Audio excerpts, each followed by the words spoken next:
Chapter 1. The Gathering. The grand Victorian mansion of the Reynolds family stood tall and proud, its ornate facade a testament to generations of wealth and tradition. As the sun dipped below the horizon, casting a warm glow over the sprawling estate, the members of the once tight-knit clan began to arrive, each carrying the weight of their own secrets and burdens.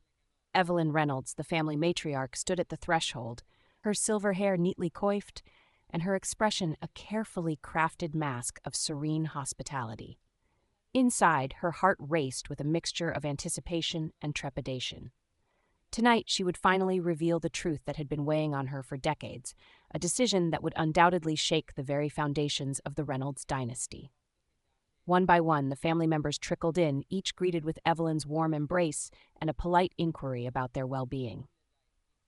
David, Evelyn's son and a local politician, arrived first, his usual confident stride betrayed by the subtle furrow in his brow. He had received a troubling call earlier that day, one that threatened to unravel the carefully curated image he had cultivated over the years. Next came Claire, Evelyn's estranged daughter, her guarded expression and stiff posture, a stark contrast to the vibrant young woman Evelyn remembered. The years had not been kind to Claire, and the shadows of her past continued to haunt her, a burden she carried with a quiet, introverted resilience. Lucas, David's son and Evelyn's wayward grandson, arrived late, his eyes bloodshot and his movements erratic. The family's concerns about his addiction had been a source of constant worry, and Evelyn's heart sank as she observed the toll it had taken on him. Finally, Maya, Claire's daughter and the youngest of the clan, stepped through the threshold, her vibrant spirit dampened by a sense of unease. The family's traditional values had always made her feel like an outsider, and tonight she steeled herself for another round of questioning about her future plans and her place within the Reynolds legacy. As the family gathered in the grand foyer, the air thick with unspoken tensions, Evelyn took a deep breath and ushered them into the dining room, where a sumptuous feast awaited. "It's so wonderful to have you all here," she said, her voice betraying a hint of the burden she carried. "I've missed you all terribly." David, ever the politician, flashed a practiced smile and squeezed his mother's hand. "It's good to be home, Mother. I'm sure we'll have a lovely evening." But the worry in his eyes belied his words, and Evelyn knew that the calm before the storm was about to break. Claire, ever the dutiful daughter, nodded stiffly and took her seat, her gaze fixed on the ornate china that had been passed down for generations. Lucas, in a rare moment of self-awareness, muttered a quiet sorry as he slid into his chair, his fingers fidgeting with the napkin in front of him. Maya, ever the observer, watched the interplay with a mix of curiosity and trepidation, her own insecurities bubbling to the surface. As the family began to eat, the conversation at first was stilted and polite, each member carefully navigating the minefield of topics, unwilling to venture too far into the dangerous territory of their personal lives.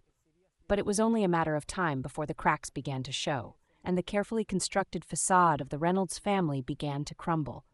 David's phone buzzed, and his expression darkened as he read the message, his knuckles whitening around the device. Claire, ever the perceptive one, noticed the change and leaned in, her eyes narrowing. "What is it, David? Something wrong?" David hesitated, his gaze flitting around the table, before finally meeting his sister's piercing stare. "It's nothing, Claire. Just a work thing." But the tremor in his voice betrayed his words, and Evelyn knew that the first domino had fallen. As the evening wore on, the tension in the room mounted, each family member grappling with their own demons and the weight of their shared history. Lucas, in a moment of uncharacteristic vulnerability, confessed to his struggles with addiction, his words met with a mix of concern and frustration from the others. Maya, sensing the growing unease, reached out to her cousin, offering a silent show of support that was met with a grateful if fleeting smile. And through it all, Evelyn watched, her heart heavy with the knowledge that the time had come to reveal the truth that had been buried for so long. The hidden will, the family's carefully guarded secrets, and the consequences that would follow. All of it was about to come crashing down, shattering the fragile veneer of the Reynolds dynasty forever. As the family retired for the night, each retreating to their respective corners of the sprawling mansion, Evelyn steeled herself for the reckoning that was to come. Tomorrow she would unveil the truth, and the family she had sacrificed so much to protect would be forever changed.